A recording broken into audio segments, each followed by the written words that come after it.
Good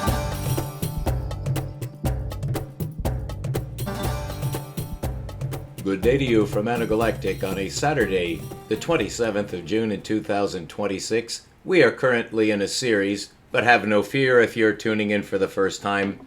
I try to keep my videos self-contained, but you should at least be aware that you might benefit from listening at least to the prior video, which was rather a turning point because a lot of information needed to be disambiguated on the topic we're addressing, which is the strong force, or at least it used to be called that, the relationship of two protons at close range.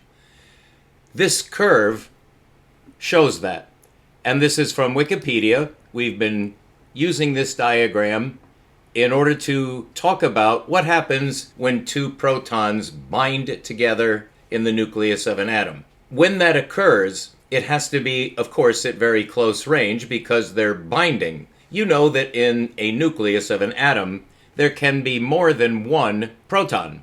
The question at hand, which is still being researched, this is the cutting edge of science at the atomic level. Really, you could also say the subatomic level, and that would mean not so much just inside the atom, which is atomic if you use the word that way, but inside the nucleus. And that's where this occurs, is inside the nucleus. That is a little ambiguous. What exactly is the radius of the nucleus of an atom? Well, you would want to get the simplest atom in order to begin there. That would be one proton. Now, in this diagram, this is the 0, 0 mark. It's two zeros because this is a Cartesian diagram. Cartesian means it has a horizontal aspect, called the x-axis in common parlance in science. That's what we were taught in school. I'll just use that term. Ruja Joseph Bošković called this the abscissa, which is a Latin term not commonly in vogue now, but it is the x-axis. What does it represent? You have to know the metric. It's distance, and that's all it is. Where is space on this diagram? It's only on this axis. What is above the axis and what is below the axis is not spatial. And that's extremely important to understand. I'm reiterating that from the last 3 videos. I've stated that at the outset because you must realize that, because it's easy to think that this curve that I'm tracing is in space. It is not in space. And so what is the vertical metric? That's listed over here. It's actually tilted, and I'll just read it to you. It's force. It's force in units of force. This axis is labeled as range, and range is a synonym for distance. So that's the relationship being shown on this very simple diagram. It's the relationship between the distance between two protons and their force relation. So your first question would certainly be, which two forces? Below the spaceline, for two protons, both of which are on the spaceline, because it's the Euclidean distance between the two protons. As you know, protons are spheres. Protons are spheres, which is non-Euclidean. However, every sphere has a center. And so what is meant by two protons in this diagram is the center of each proton. At the 0, 0 point, it is a Euclidean point in 2D projection. That is an inertial frame of reference for one of the two protons. Inertial frame of reference is a fancy-dancy way of saying we are not interested in velocity. We eliminate the notion of velocity. There's no velocity. So that proton is stationary. The other proton is also stationary on the first pass, which may confuse you. I don't wish to confuse you. This can be interpreted dynamically as one proton approaching the other proton from right to left, which is the dynamic interpretation. This would show you on a continuum the change in force relation as the proton coming in from the right is trying to collide with the inertial proton. That's if there were velocity applied to the proton coming in. If there's no velocity, which is exactly what we want, is no velocity in either of the protons, which is artificial because everything in the universe is in motion. However, in geometry, we can freeze frame. And that's a correct usage of this diagram, is that if you have two protons at a distance, fixed distance, anywhere, so it's any distance. Well, it's not any distance. Distance goes to infinity, and I always gesture the wrong way because this is a reverse screen from my perspective. And I did it again. Going this way, that is increasing spatial separation between the two protons. So it continues off the graph all the way to infinity, way beyond the edge of the universe, all the way into some other universe. I'm just being dramatic, but it goes on and on and on and on and on and never, never, never ends. That's called infinity, but you have to be more specific. It's linear spatial infinity. Okay, very important term, and I want you to memorize that. Okay, so going off in this direction on the space line is increasing distance, and that's all that line indicates, is just the distance between two protons, which we now conceive to be at rest. At rest. We're going to change to the dynamic interpretation, which is much more instructive, but it's very important to know what this diagram shows. When you have, I'm now going to expand this so I can show you this, you'll see down at the bottom, it's hatched. Now I'm just going to point here, because you may not be able to see that clearly. Right here, where I'm drawing a circle, that's not in space. You would have to read down. Here's the proton where I'm circling. That's at the 0 mark on the space line. But the vertical aspect is not space, it's force.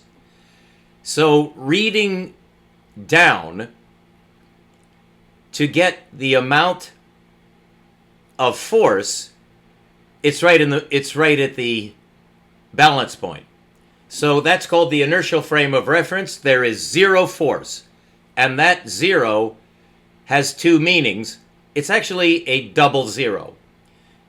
The first 0 means it's 0 distance from itself. So that's the position. That's called a position. And it's a special position called the origin. All of this is familiar to you, but it's necessary to spell this out because it gets very complicated, or at least complex, very quickly. So when you read down to see this 0, that is 0 range. Now, the other proton is somewhere on this space line. And if you go all the way to this far edge of the diagram, that is 3 femtometers. 3 femtometers, which means 3 quadrillionths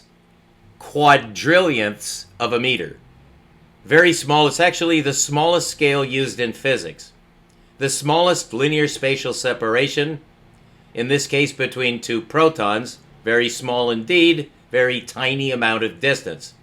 This is the tiniest fraction of the possible distance between two protons, where one of the protons is at the origin, where there is 0 force. That's what it means, that it is vertically aligned, where if you go up on the ordinate, as it's called, the y-axis, it's hatched in force units. And if you go down, it's hatched in negative force units. There are no negative units in distance. Distance is always positive. So even though there's a reflection that goes off the graph this way, that would be on the other side of the proton. So this is a cross-section where the proton is sitting at 0, 0 and is not moving, and there's another proton somewhere within 3 femtometers of it. What this blue curve shows is the force of attraction or repulsion between the two protons. So let's begin at 3 femtometers. The proton is on the space line, and the force is attractive. It's being attracted to the other proton. It's an attractive force. How do I know that? Because the blue line, the force line, is below the space line, where that is attractive force. That is the nature, the very interesting nature of this force, which is called the force of binding energy. And this is the curve of that force of binding energy. And so this graph, technically named, and you should call it this is the curve of binding energy. It's contextual. It's the binding range of two protons where they lock together, forming a 2-proton nucleus from a 1-proton nucleus. That's what this graph shows, is the transition between hydrogen and helium. So the potential second proton is being attracted to the proton at the inertial reference frame of 0, 0. That should all make sense. I'm using extremely precise, meticulous, wearying, tedious language because that's what you have to do in a proof sequence. Otherwise, you're not sure what I'm saying, but I have to be absolutely sure that you know what is being said. So, to begin, we have a proton right here. Let me draw that. It's right here. There's a proton with no Newtonian velocity. That is called the static interpretation of the graph, that it's freeze-framed.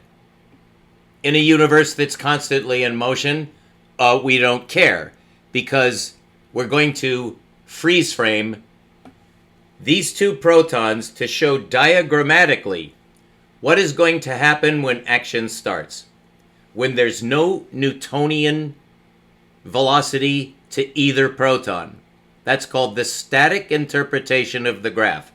So we have two protons at the extreme range of the abscissa, which is 3 femtometers, 3 quadrillionths of a meter.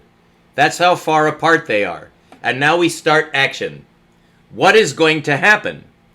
Will this proton start to move toward the 0, 0 proton? The way that is, it's their centers. Each proton has a radius. That has nothing to do with this. We're going to deal with that. That's what we're trying to get to, is what happens to the two surfaces of the protons when they bind. Do they touch? Do they merge? Or what do they do to make a helium ion? What happens when a proton, which is also, you could call it a hydrogen ion, but all protons in the universe are exactly alike. A remarkable fact that I don't hear stated very often. So a proton is a uniform object that has no variation. However, we'll come to the neutron later. But this is a very simple diagram of what happens to two protons when they lock, when they bind. And this is the curve of binding energy. There is an energy relationship, or there would be no force.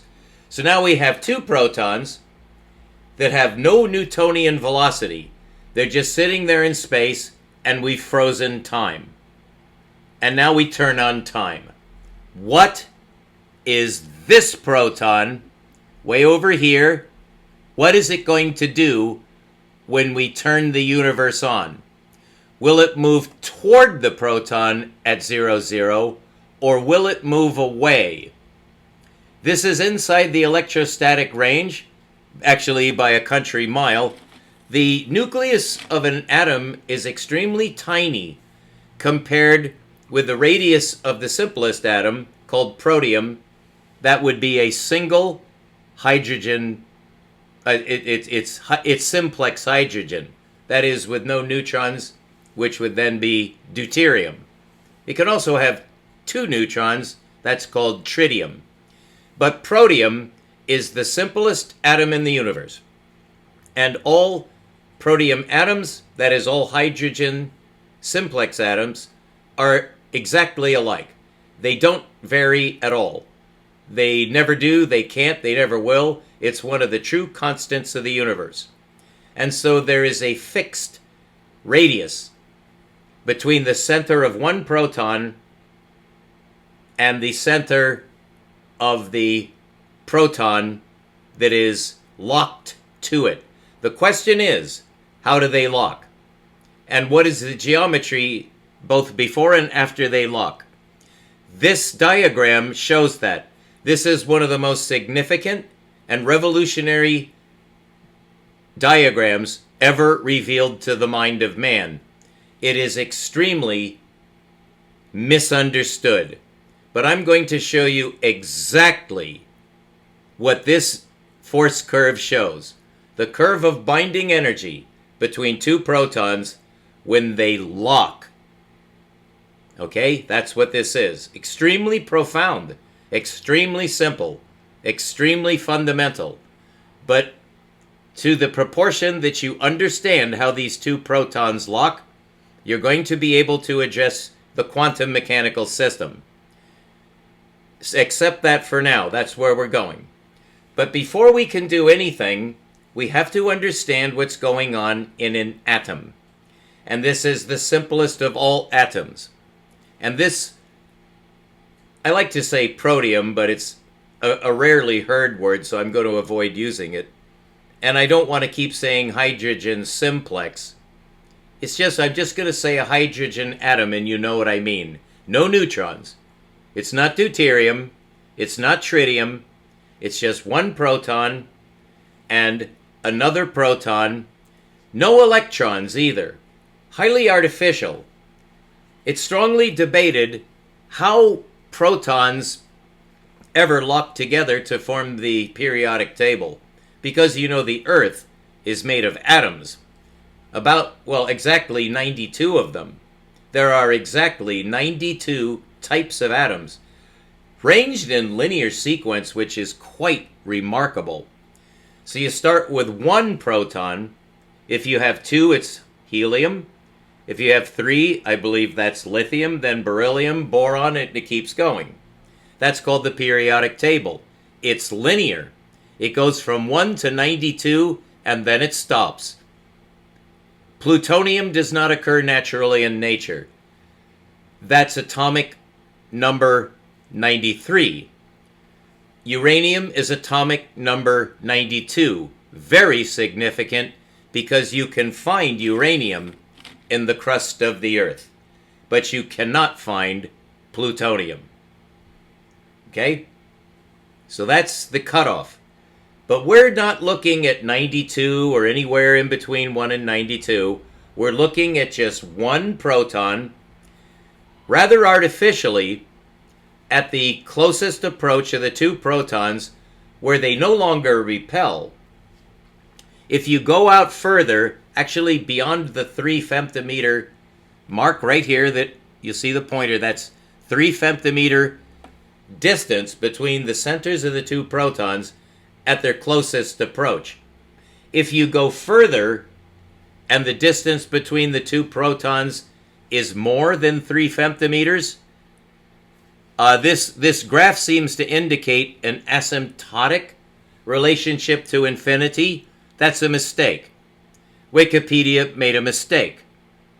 And this is a false diagram because it shows two asymptotes.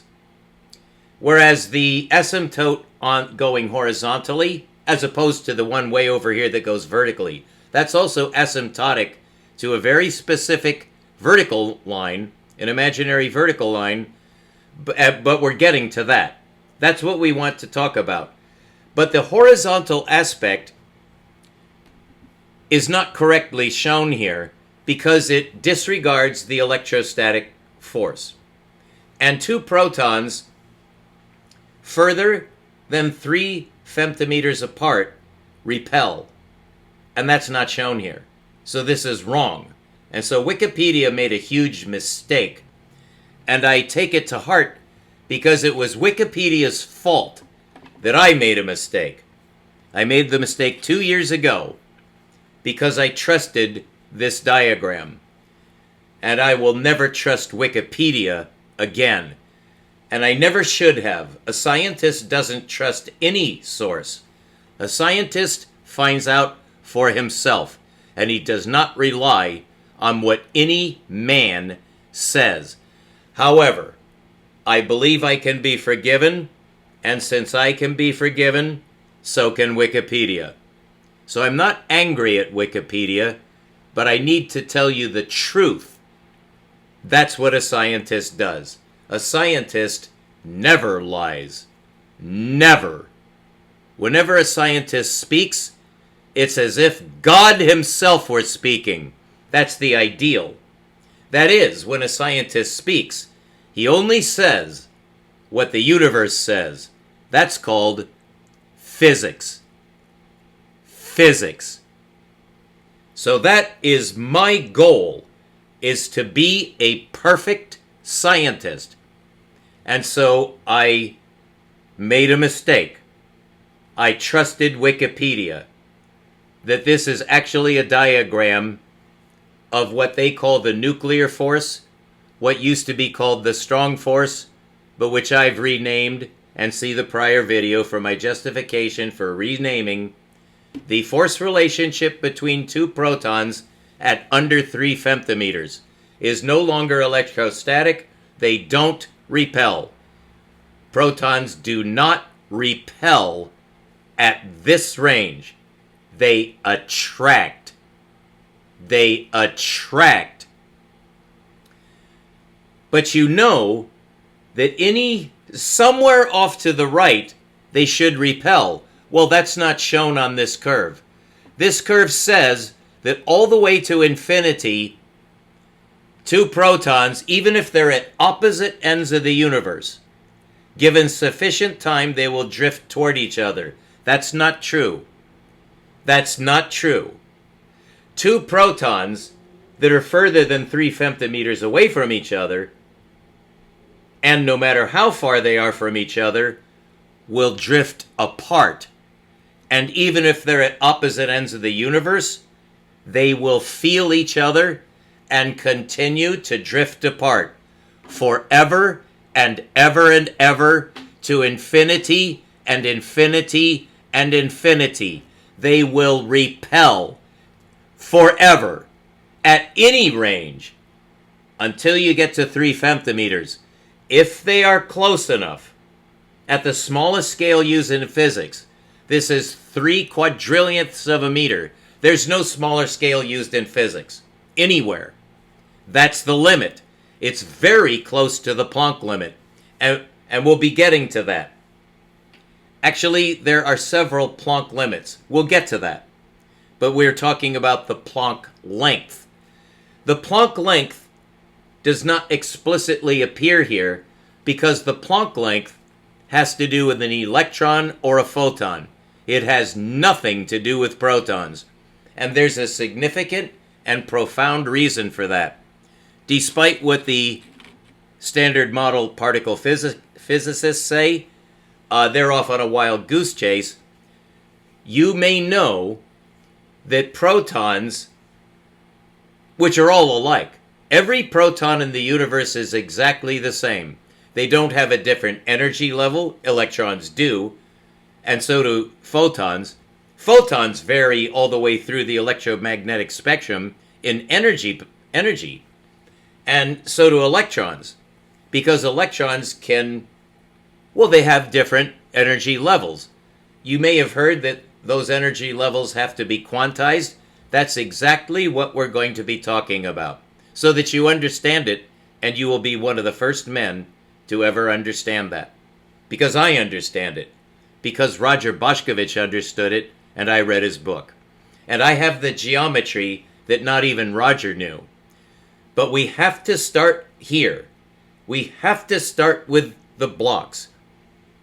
You can't go to high school if you didn't go through grade school. So we have to go back to kindergarten. We have to go all the way back and start over. That's what we're doing. But it's not as harsh as I make it sound. I'm being dramatic because no one else is serious. I will show you how two protons lock together. It's very simple, but you wouldn't think so if you try to do research out on the internet. Okay, that's enough of that. Enough bracketing information. This graph shows that when you have two protons that are separated by exactly 3 femtometers, that's the premise. You know nothing is that exact. We're just going to say, yes it is. That's called simplification. We'll come back to get the details in a moment, but that is what this graph shows. At that scale. Not 4 femtometers, not 10, not a million, not infinity, 3 femtometers apart. 2 protons in a static diagram, and now we turn on time. What will happen? This graph shows you what will happen. Below the spaceline is repulsive force. I knew I'd do that. That's the mistake I made 2 years ago. Below the spaceline is attractive force. So what will happen, and let's do this. Here's the proton, turn on time, and what is going to happen? Very slowly, infinitesimally at first, because this proton is in its own inertial frame of reference, but it feels the other proton. That is called, technically, and I didn't make this up, that is called spooky, spookhafte Fernwirkungen. Spooky action at a distance. Albert Einstein coined that. Spookhafte Fernwirkungen. It describes gravity. It's magic. And nobody has ever explained gravity. Newton gave up. He gave us a formula, but he hated it. And everybody's hated it ever since. Nobody can figure out the quantum of gravity or quantum gravity, the metric of gravity. It doesn't match electrodynamics. It doesn't match quantum mechanics. Gravity is the odd man out. Gravity is the killer. Nobody can explain gravity. I'm going to show you how gravity is fully explained by electrodynamics and by quantum dynamics, finally getting the unified field solution, that Einstein died frustrated, knowing he had failed, he didn't get it, and his life was a waste. That's a fact. That's how he felt. Immensely frustrated man, but not as frustrated as Paul-Adrien Maurice Dirac. Both of these men are my heroes. They died in agony. In agony! Because they couldn't get the answer. And physics has been paralyzed ever since. Nobody will ever find the quantum of gravity. And no one will ever solve the problem that Paul Dirac left as his legacy. The collapse of the wave function. Out on YouTube, every single person, every single scientist, every single presenter, every single mathematician who talks about quantum mechanics is absolutely out of their fucking mind. Because if Einstein couldn't get it, and Dirac couldn't get it, and nobody's been able to find the answer that neither one of those men got, then everything that is being said about quantum mechanics and electrodynamics is psychotic. With a footnote, science is progressive. There is good information embedded deep, deep into the geometry of quantum mechanics. Do you know what the geometry of quantum mechanics is? No, you don't, because there is none, and that's been pointed out. Nobody knows the geometry of what happens at the Planck scale. This is the atom, and we do know the geometry of the atom, and that's why we're beginning here, is so you'll begin to see how the universe does geometry. Notice that this is a smooth curve. There are no steps or starts or breaks. It doesn't go square and jump up and down. It's a smooth curve. That's called continuity. And so this is a smooth, continuous transition between what and what? Between two protons that are not bound together, and when they lock together, forever.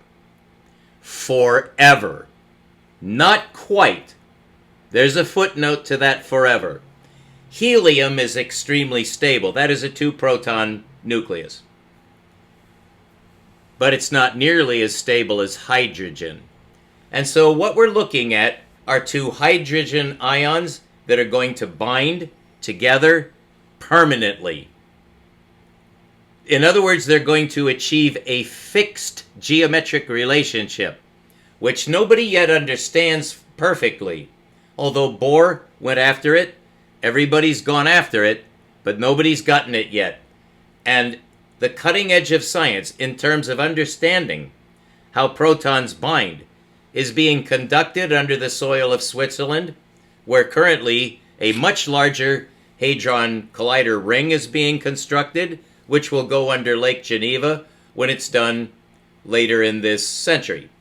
But that's already begun to make a bigger Hadron Collider to waste more resources of the Earth to get a doomsday device. You can look that up, do that as homework. I'm trying to get all this shit out of the way so you know why things are the way they are.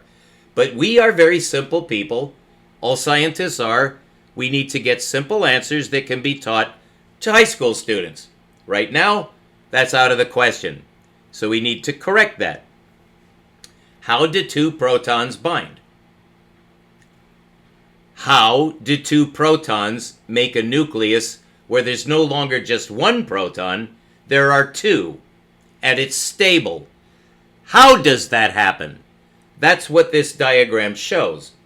So inside the electrostatic range, which is way, way off to the right, this asymptotic line is not asymptotic, and this line is drawn incorrectly. Actually, this line should be drawn so that it's not quite asymptotic, but it will cross the line, that is the space line, to become repulsive force again, because that's the natural relationship between two protons. They repel, and all the way to infinity, at any distance between them, they repel. Even if they're at opposite ends of the universe. That's the inverse of quantum entanglement. We'll come back to that. That's an extremely powerful insight, which apparently only I have. But the important thing to recognize is this diagram from Wikipedia is a lie. But there's a footnote. We're simply going to be disregarding the electrostatic range. In other words, the cutoff is artificial here. And you can forget about everything that's from 2 femtometers to 3 femtometers. This range, that's inaccurately drawn. However, at some arbitrary range where I'm pointing right here, where this is sloping gently downward, it's not coming in from asymptotic infinity of attraction, because protons do not attract. But here, at the extreme proximity, beginning at 3 femtometers, that's arbitrary and it's wrong, but it's close enough. You can actually figure this out with calculus. That's exactly how this was done. But it's incorrectly drawn, and this diagram contains a lie. And that's unacceptable, so I'm correcting it. But from 3 femtometers on, if you just accept that little fudge, which you do every time you do the calculus, you throw something out. Well, it works for engineering. It just doesn't work for reality. So this is showing increasing what? Attraction.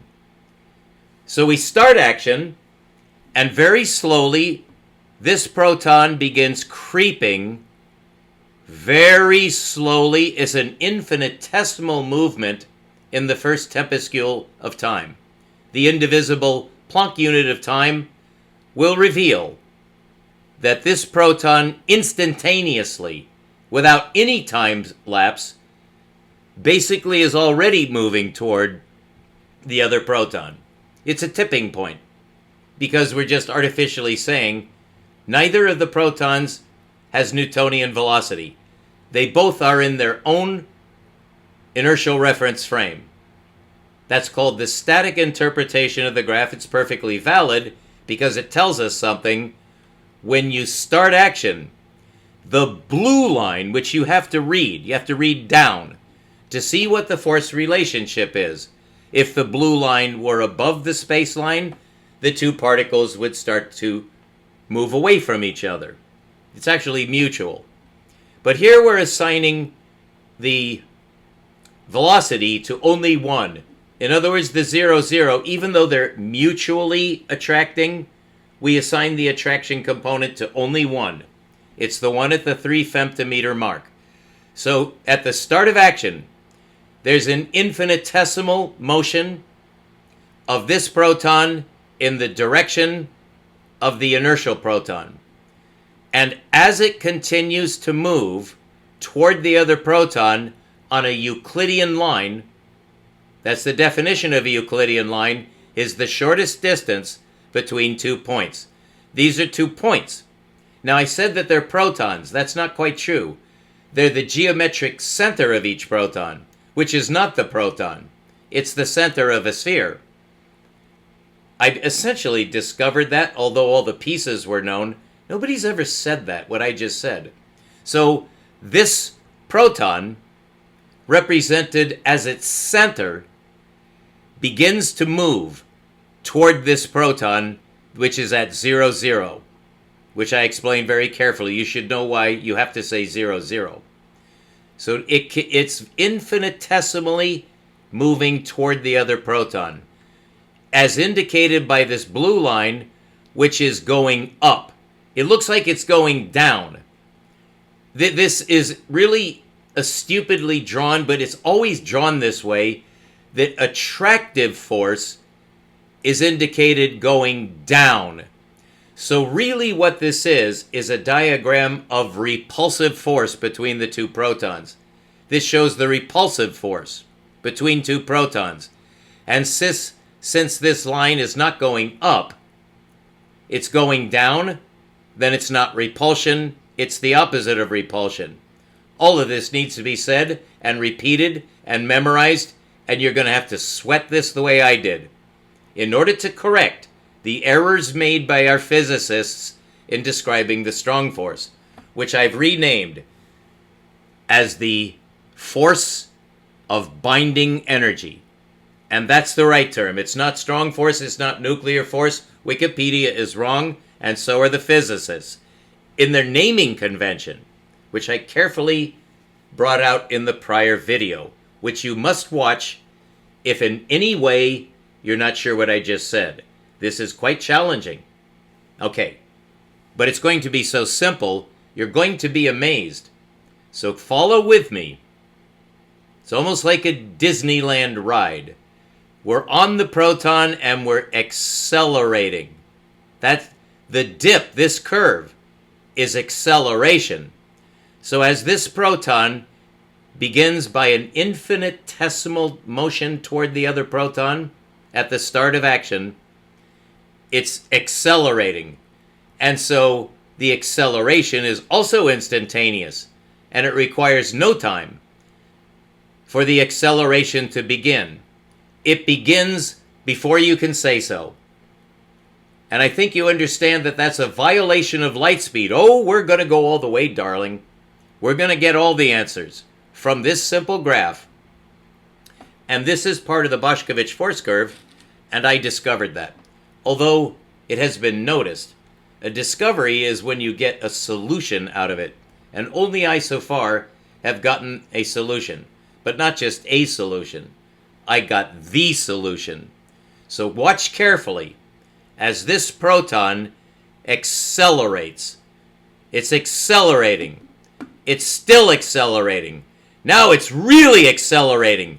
Now it's accelerating at maximum acceleration when it gets at the 1 femtometer mark on the spaceline. Right here. Right here. This proton has maximum acceleration toward the other proton. Now it gets very interesting in describing what happens next. And you must understand the difference between acceleration and velocity. But I'll bet just my saying that answered all your questions on what is the difference. Velocity is constant. Acceleration is increasing velocity. So the velocity is increasing dramatically, increasing a lot until it gets here. And then it's no longer accelerating, but it still has that velocity. So now the acceleration begins to decrease, and you can read that on this part of the curve, which represents this very small part of the distance. So here, at this point, the proton is at maximum acceleration, and therefore maximum velocity, which is the derivative of acceleration, as you know from Newton. So that's the difference between velocity and acceleration. If I said that in any way wrong, you know what I meant. I'm not really a mathematician, but I try to understand the principle involved. Velocity is not the same as acceleration. Okay? Acceleration is an increase in velocity. Here, the acceleration stops. Right? Is that true? Yes. Because it's relative. This velocity is the result of an increase of acceleration such that right here, the particle, that is the proton, is at maximum velocity. But the acceleration stops at the nadir. And so going forward, we're now going to be reading from this part of the curve. And why is it going up? As it's going up, all below the spaceline, it's decreasing what? It's decreasing velocity. So it's slowing down. Is it? Is it slowing down? Think about that. Is it just that there's no more acceleration? Does this show acceleration? I want you to think about that. But the main thesis is this part to the 1 femtometer, from 3 femtometers to 1 femtometer. The proton is accelerating in velocity. It's getting more and more velocity. But when it reaches 1 femtometer, almost exactly, the acceleration stops because this curve is not descending anymore. It's not gaining in velocity. Instead, even though it's still being attracted, it's not being accelerated. But is it slowing down? It is, and I'll show you why. I want to leave that open for now because there's two ways of looking at it. It is a relativistic sort of a situation. It has maximum velocity here. What's its velocity in between here? You see what I'm saying by here and here? Let me expand that. I think this really needs to be... This is really critical stuff. So the particle when it's here, has the maximum velocity that it can have. It will not gain in velocity after this, will it? Is that true or not? So it's still being attracted, but as it approaches this intersection, the force of attraction is going to 0. So the answer to the question is, from here at the 1 femtometer mark to here at the 0.8 femtometer mark, the Newtonian velocity must be decreasing. Is that true? Think about that. So it's now, is it slowing down? If it were slowing down, it would be due to repulsive force. So it doesn't slow down. It's actually continuing to accelerate, but not at the same rate of acceleration. So it continues to accelerate because that's what this force line says. It says that it's increasing its velocity because the attractive force is still active. So no matter how fast it's going here at the 1 femtometer mark, where its maximum acceleration, it's still accelerating. It's just not accelerating at the maximum rate. It's still accelerating until it reaches here. And this is the crossroads. That is not a vertical line.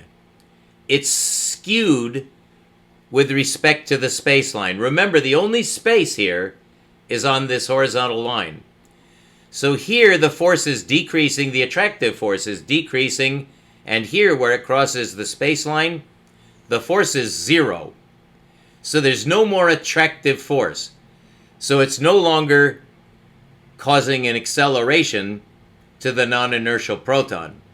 So the proton will definitely cross this line and continue on its way toward the other proton. And as it does, you can start reading up because it's encountering repulsive force. In the infinitesimal, the Planck distance, the smallest infinitesimal additive addition to the distance, really decrease in distance. As the distance closes, and right here where the force is 0, from that point onward, the proton encounters a repulsive force, infinitesimal at first, but from this point forward, the proton is slowing down. How quickly does it slow down? If it goes 1 dot, you may be able to tell that that's a dotted line. Look this up in Wikipedia under nuclear force if you would like to see this with your own eyes. But if it goes just the tiniest amount on its way toward the proton with maximum velocity, right there, immediately it starts slowing down. And now you can see how quickly it's slowing down by reading up. If you continue 3 dots and read up, you come to the very top of the graph, after which it goes to infinity. This is a variation on the ultraviolet catastrophe, which led to the discovery of the quantum of action by Max Planck. So what you're seeing now is a force valence inversion, where instead of attractive force, once the proton crosses with maximum velocity, it starts slowing down at a rather strong rate. How far can the proton get before the repulsion stops it? In other words, it achieves 0 forward momentum, 0 velocity. How far must it go? Can you answer that question? If you're pretty swift at this stuff, which I don't believe I am, but you might be, you might be able to answer that question. But it does have an answer. Whether or not you got the right answer, don't worry about that. What we want now, I'm just going to return this to its prior dimension. Put this back up here. And we want to expand this back down.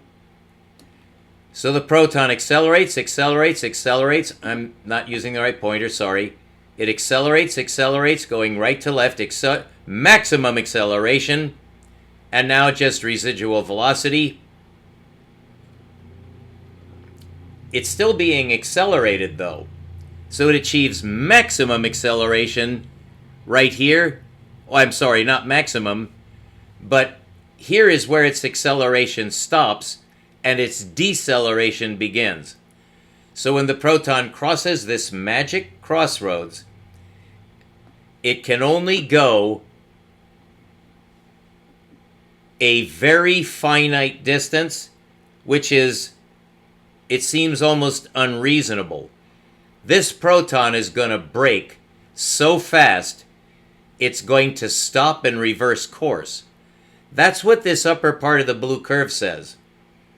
That even though the proton just races by, it goes and stops. It stops. It cannot get past this vertical line. I'm still not using the right pointer. It cannot get past this vertical line that I'm drawing. It really should be drawn on this diagram, but once again, Wikipedia doesn't know what it's doing, because the physicists that advised the Wikipedia encyclopedists gave false information.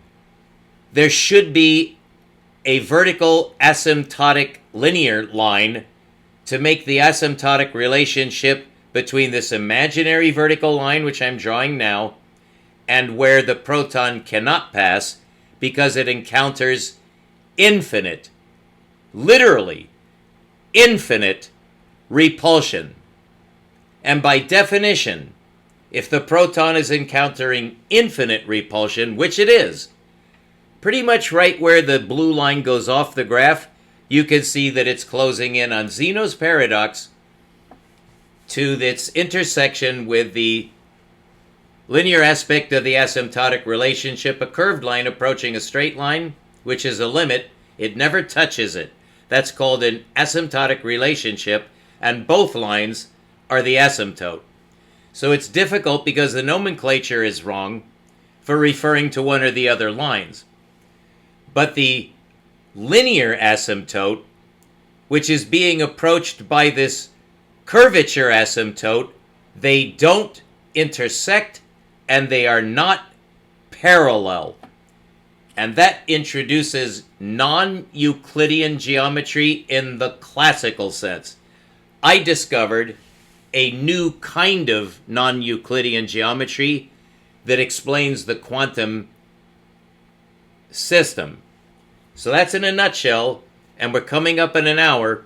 So let's make sure we understand what happens when this proton, which is at rest at the 3 femtometer range, and suddenly the universe turns on. This proton starts drifting exceedingly slowly, actually infinitely slowly, and that's called the quantum jump from nullity to unity. I'll be proving that to you. That's my discovery. So it jumps from 0 to 1 on the smallest possible quantum of velocity and position change, which are virtually synonymous. So it very slowly, infinitesimally slowly, impossibly slowly, magically slowly, in fact, imaginarily slowly, it begins its journey not away from the proton, as it would if it were 10 femtometers away. It would immediately start drifting to the other end of the universe. But at this range, nature has a little trick in store for everybody that nobody has ever understood. The protons change their mind. They no longer want to repel. They want to bind. And so this proton starts drifting, and you can see this is a very shallow drift. And so very slowly it picks up speed. And as it picks up speed, the acceleration increases dramatically. And now it's accelerating. And now it's accelerating at a very high rate at about the 1.7 femtometer range. By the time it reaches the 1 femtometer nadir, which is not a range but a tipping point, it's at maximum acceleration and therefore maximum velocity. And there's still attractive force, and so it's still accelerating, but it's not adding to its velocity at this incredible rate. So between 1 femtometer and 0.8 femtometers, it's still accelerating, but it reaches another tipping point here where there's no more acceleration being applied. No more acceleration. No more attractive force. Right here. No force. Zero force. And so right here is maximum velocity. And when it hits that maximum velocity, I'm going to interpret this for you geometrically. This is my discovery, and this is going to blow your mind. Step back from this diagram and look at the shape of this curve. Have you ever seen a corkscrew? Have you ever taken a cork out of a wine bottle? This is called a corkscrew if you can see this in 3D, which I'm going to show you. You shouldn't look at it as 3D. It's actually proportional space in volume space, where this aspect of the corkscrew passes through an imaginary universe that's perpendicular to the one that you and I can measure. As scientists, as quantum mechanists, as physicists, this corkscrew is not going through space, but it crosses space right here. And what that means is that this is an airliner trying to land on a runway. So this proton is a turbojet air cruiser, and it's trying to land on a spherical surface. Only in order to do so, it has to accelerate. And so it accelerates and accelerates and continues to accelerate. I'm using the wrong pointer again. It's accelerating to make a landing. Where's the landing strip? It's right here. This is the landing strip. So the proton is coming in. It looks like it's going on a straight line, but it's not. It's going through imaginary space as well as space. It's going through space-time.